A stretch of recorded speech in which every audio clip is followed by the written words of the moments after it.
ಇನ್ನು ಜಿಟಿ ದೇವೇಗೌಡ ಹೇಳಿಕೆಯಿಂದ ಸಿಎಂ ಸಿದ್ದರಾಮಯ್ಯ ಅವರು ಕೂಡ ಸಾಕಷ್ಟು ಖುಷಿ ಪಟ್ಟಿದ್ದಾರೆ. ಸತ್ಯ ಗೆಲ್ಲುತ್ತೆ ಅಂತ ಹೇಳಿ ಜಿಟಿ ದೇವೇಗೌಡರು ಹೇಳಿದ್ದಕ್ಕೆ ಧನ್ಯವಾದ ಅಂತ ತಿಳಿಸಿದ್ದಾರೆ. ವೇದಿಕೆ ಮೇಲೆ ಧನ್ಯವಾದವನ್ನ ಸಿಎಂ ಸಿದ್ದರಾಮಯ್ಯ ಅವರು ತಿಳಿಸಿದ್ದಾರೆ. ಅದರ ಜೊತೆಗೆ ಸಿದ್ದರಾಮಯ್ಯ ಅವರು ಭಾಷಣ ಮಾಡುವಾಗ ಚಾಮುಂಡೇಶ್ವರಿ ಕ್ಷೇತ್ರದಿಂದ ಜಿಟಿಡಿ ನನ್ನನ್ನ ಸೋಲಿಸಿದ್ರು, ಮತ್ತಷ್ಟು ಬಲ ಬಂತು, ಅವರಿಗೆ ಧನ್ಯವಾದ ಅಂತಾನೂ ಕೂಡ ಹೇಳಿದ್ರು.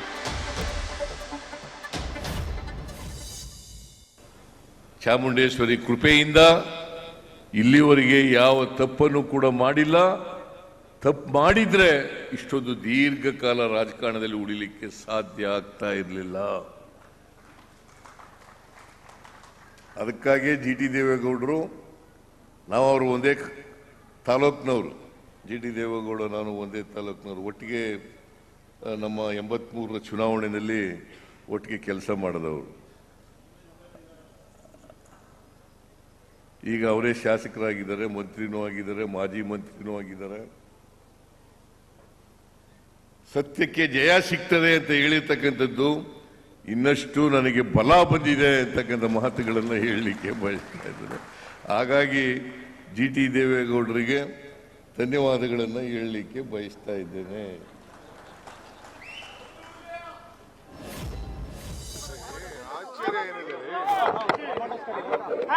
ಆಶ್ಚರ್ಯ ಅವರೇನು ಹೇಳಿಕೆ ಕೊಟ್ಟಿಲ್ಲ. ಕುಮಾರಸ್ವಾಮಿ ಅವರೇ ಪ್ರಾರಂಭದಲ್ಲೇ ಈ ಪಾದಯಾತ್ರೆ ಮಾಡೋದು ಬೇಡ ಅಂತೇಳಿ ಅವ್ರು ಹೇಳಿದ್ರು. ಆಗ ಕುಮಾರಸ್ವಾಮಿ ಅವರು ಇವರು ಜಿಟಿ ದೇವೇಗೌಡರು ಅವರ ಮಾರ್ಗದರ್ಶನದ ಮೇಲೆ ಅವರು ಮಾತಾಡಿದ್ರು. ಅದನ್ನ ಮುಂದುವರಿಸಿದಾರಷ್ಟೇ. ಅವ್ರು ಕೆಲವು ಒತ್ತಡ ಇತ್ತು, ಎಲ್ಲಿ ಮಂತ್ರಿಗಿರಿ ಡ್ರಾಪ್ ಮಾಡ್ತಾರೋ ಮತ್ತೊಂದೇನೋ ಕೆಲವೇನೋ ಭಯ ಉಡಿಸಿದ್ರು ಅಂತ ಯಾರೋ ಸುದ್ದಿ ಹೇಳ್ತಾ ಇದ್ರು. ಬಹುಶಃ ಅದನ್ನ ಅವ್ರ ಒತ್ತಡದ ಮೇಲೆ ಅವರು ಸ್ವಲ್ಪ ಪಾರ್ಟಿಸಿಪೇಟ್ ಮಾಡಿದ್ರು ಅಷ್ಟೇ. ಈಗ ಅವರು ಅವತ್ತೇನು ಹೇಳಿದ್ರು ಇವತ್ತು ಅದನ್ನು ರಿಪೀಟ್ ಮಾಡಿದ್ರು.